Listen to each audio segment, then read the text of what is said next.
Au nom de Dieu, la parole d'Allah al-Baqi en arabe signifie Dieu, le éternel signifie que Dieu est l'existence permanente et éternelle.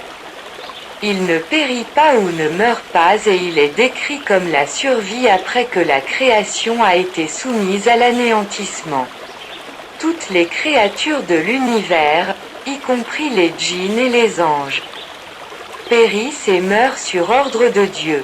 Toutes les créatures ont une vie dans ce monde, elles meurent quand il se termine, et Dieu reste le roi vivant qui ne meurt pas et le reste est éternel. C'est pourquoi lorsqu'une personne meurt et met un corps sans vie dans le cercueil, les gens passent devant lui et disent « Restez pour Dieu ». Et dans le langage, la survie est le contraire de l'anéantissement tout comme la mort est le contraire de la vie, et le reste est ce qui existe depuis longtemps au sens de l'or du tout. Et c'est celui qui reste qui ne mourra pas.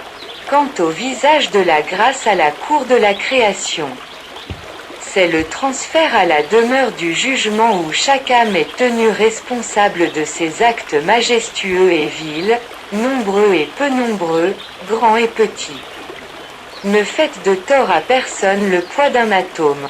Dieu seul est le vivant qui ne meurt pas parce que tout le monde meurt et le Tout-Puissant est unique en permanence et en survie. C'est donc le premier et le dernier, et cette question, c'est-à-dire la mort et le calcul, a été mentionnée par Dieu Tout-Puissant au verset 185 de la sourate Al-Imran, et dans ce verset, Dieu Tout-Puissant a décrit le monde comme méprisable et que les êtres humains en sont étonnés alors qu'il n'est pas égal à un vieux chiffon sale. Terminé. Abonnez-vous pour recevoir chaque nouvelle vidéo.